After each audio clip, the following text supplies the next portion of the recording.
خوشی کے موقع پر درود و سلام کے تحفے بھیجنا، کیونکہ کئی دوست مشورے دینے والے ہوتے ہیں کہ یار شادی تے ایک باری ہوندی ہے، یار کچھ اور بھی ہو جاوے، یار کچھ اور بھی ہو جاوے، کیونکہ ایسے مشورے بسا اوقات شیطان کے رستے کی طرف لے جاتے ہیں۔ کیونکہ کئی مہندیاں ایسی بھی ہوئی ہیں کہ جن مہندیوں میں شراب چلی ہے، کئی مہندیاں ایسی ہوئی ہیں کہ غیر محرم عورت درمیان میں ناچ کر رہی ہے اور سینکڑوں کا اس کے اندر مجمع ہے، مرد دیکھ رہے ہیں۔ اب جس شادی کی پہلی اینٹ ہی رب کی ناراضگی کا سبب بن جائے، وہاں آگے برکتیں اور خیریں ہیں۔ برکتیں اور خیریں کیسے آ سکتی ہیں؟ اللہ کی رحمت کیسے آ سکتی ہے؟ جس طرح رات کا مطلب ہے کہ اب دن نہیں ہے، دن کا مطلب یہ ہے کہ ابھی رات نہیں ہے، اسی طرح جہاں اللہ کی رحمت ہوتی ہے وہاں کبھی اس کی زحمت اور اس کا غضب نہیں ہوتا، اور جہاں پر اس کا غضب اور زحمت ہوتی وہاں رحمت کبھی نہیں ہوتی۔ تو جن مہندیوں میں لوگ چاہے وہ خاندان کی وجہ سے کہ ایسے ہمارا خاندان فلان ہے اور اس طرح ہمارے خاندان میں یہ کام ہوتا آیا ہے، چاہے کسی کو غرور پیسے کا ہو یا کوئی اپنے کسی دوست کی ضد کی وجہ سے کہ فلاں کہ ایسے بھی ہوتا ہے فلاں کزن کی شادی ہوئی تھی تو اس نے یہ کام کیا تھا، میں نے بھی کرنا ہے۔ نیکی میں تو دوڑ لگانی چاہیے، برائی میں کبھی دوڑ نہیں لگانی چاہیے۔ نیکی میں تو کوشش کرنی چاہیے کہ اگر کوئی 5 نمازیں پڑھتا ہے تو دیکھنے والا کہے کہ یہ 5 پڑھتا ہے، میں انشاءاللہ تہجد بھی پڑھوں گا، یہ تو دوڑ ہوئی۔ اگر کوئی 100 بار پڑھتا ہے لا الہ الا اللہ تو اس کا دوست کہے گا کہ یہ اگر 100 بار کرتا ہے میں انشاءاللہ 200 بار پڑھوں گا۔ یہ تو نیکی میں تو دوڑ ہوئی، لیکن برائی میں دوڑ نہیں۔ پناہ مانگنی چاہیے اللہ پاک کی، کیونکہ میرے آقا علیہ الصلوۃ والسلام نے فرمایا کہ شراب پینے والے پر اللہ کی لعنت برستی ہے۔ جس مہندی کی رات یا جس مہندی کی تقریب میں یا جن شادیوں میں شراب پلائی جائے، شراب دی جائے، شراب ہنسا کر دوسروں کو دی جائے، وہاں اللہ کی رحمتیں کیسے آ سکتی ہیں؟ وہاں اللہ کی رحمت نہیں آ سکتی۔ تو غمی کے موقع پر ہر کوئی رب اور اس کے رسول کو یاد کرتا ہے، لیکن خوشی کے موقع پر رب اور اس کے رسول کو یاد کرنا یہ عاشقان مصطفیٰ کا کام ہے، جن کے دل میں بھی سرکار کی محبت، زبانوں پر بھی سرکار کے نعرے، آقا علیہ الصلوۃ والسلام کے محبت کے گیت گانا، آقا علیہ الصلوۃ والسلام کی ذات اقدس سے پیار کرنا۔ دیکھیے خوشی کرنے سے دین روکتا نہیں ہے، دین کہتا ہے کہ ایک حد بندی ہے، اس حد بندی سے آگے نہ جاؤ۔ دوست اکٹھے ہو گئے ہیں، کوئی اچھا کھانا کھلائے، اچھا کھانا پکاؤ، گفتگو اچھی کرو، کوئی آپس کے اندر گفتگو ہو جائے، شعر و شاعری کا ہو جائے، الفاظ اچھے ہوں، دین اسلام روکتا نہیں ہے۔ لیکن دین اسلام روکتا اس کام سے ہے کہ جو کام رب اور اس کے رسول کو ناراض کرنے والے ہوں، جن کاموں سے رب اور اس کا رسول ناراض ہو جائے۔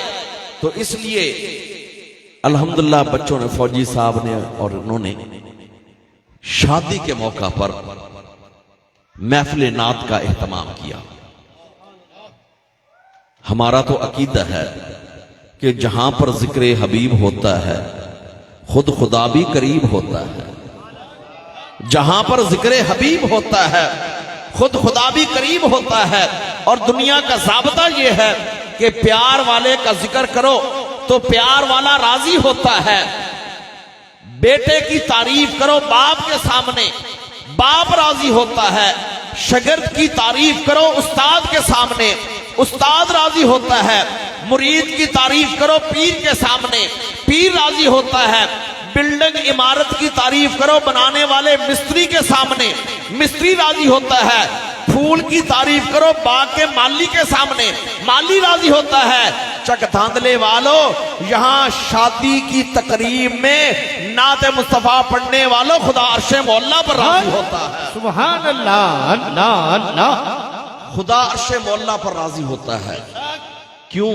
اس لیے کہ اس کے محبوب کا ذکر ہو رہا ہے، اس کے محبوب کا ذکر ہو رہا ہے، آقا علیہ السلام کا ذکر ہو رہا ہے۔ تو یہاں بیٹھ کر آقا علیہ السلام کا ذکر کرنے والوں خدا عرش مولا پر راضی ہوتا ہے۔ ہر بندہ کہتا ہے کہ میری شادی کے چرچے زیادہ ہونے چاہیے، یہ ایک انسان کی فطرت ہے۔ تو کوئی بڑے بڑے افسروں کو دعوت دیتا ہے تاکہ بہر جب ان کی گاڑیاں کھڑی ہوں گی اور ان کی جو نمبر پلیٹ دے کر کوئی کہے گا یہ فلاں افسر کی گاڑی، کوئی فلاں، کوئی علاقے کے ایم این ایم پی کو دعوت دیتا ہے۔ لیکن ہمارا نظریہ یہ ہے کہ جس شادی میں ذکر مصطفیٰ ہو جائے اس شادی کے چرچے صرف 66 دھاندلے میں نہیں، زمین پر نہیں بلکہ عرش مولا پر چلے جاتے ہیں۔ اللہ، سبحان اللہ، سبحان اس شادی کے چرچے عرش مولا پر چلے جاتے ہیں کہ دیکھو ہے شادی کا موقع، شادی کے موقع پر دل چاہتا ہے کہ اپنی منمانی کی جائے، کچھ دوستوں کی مان لی جائے، کچھ دوستوں سے کہلوا لیا جائے، لیکن جنہوں نے شادی کے موقع پر بھی اپنی مرضی کا خیال نہیں کیا، مدینے والے کی مرضی کو دیکھا ہے کہ جویں سونا راضی ہووے، جویں سونا راضی ہووے، مرضی لوڑ سجدی جے تو کر سے اپنی مرضی انج گل کدے نہیں بن۔ سبحان اللہ، سبحان اللہ، جویں سونا راضی ہووے مرضی لوڑ سجن دی۔ اور پھر لوگوں کی مہندیاں ہوتی ہیں، کیونکہ جس مہندی میں ابتدا میں نے بتایا گناہ کبیرہ کا ارتکاب ہو جائے تو وہاں دیکھنے والے جو مہندی میں آئے، جو مہندی کو دیکھنے آئے، جو مہندی کو کھانے آئے، سارے واپس جائیں گے تو کندھوں پر گناہوں کی گٹھڑیاں لے کر جائیں گے، گناہوں کی گٹھڑیاں لے کر جائیں گے۔ اور 66 دھاندلے والوں، آج مہندی کی تقریب سے اٹھ کر جاؤ گے پچھلے سارے گناہ معاف ہو جائیں گے، پچھلے سارے گناہ معاف ہو جائیں گے۔ کیوں؟ اس لیے کہ میرے آقا صلی اللہ علیہ وسلم کی حدیث پاک ہے کہ جب لوگ یاد الہی کے لیے جمع ہوتے ہیں، ذکر الہی کے لیے جمع ہوتے ہیں، ان کا مقصد اللہ پاک کی یاد کرنا ہوتا ہے، رضا الہی ان کا مقصد ہوتا ہے۔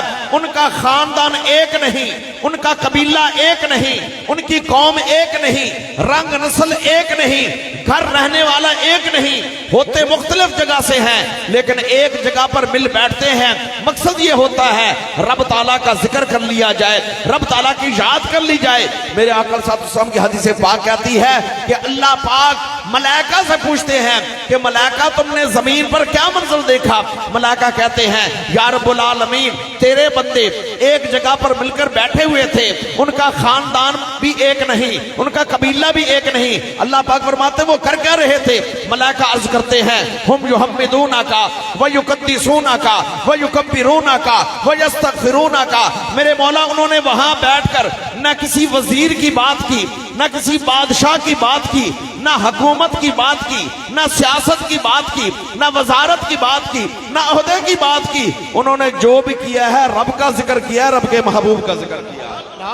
سبحان اللہ، ہم یحمدونک، میرے مولا وہ تیری حمد کر رہے تھے، وَيُقَدِّسُونَكَ تیری پاکی بیان کر رہے تھے، وَيُكَبِّرُونَكَ تیری عظمت و جلالت و بڑائی کا ذکر کر رہے تھے۔ چوتھا کام وَيَسْتَغْفِرُونَكَ اپنی غلطیوں کی معافیاں پھر بھی مانگ رہے تھے۔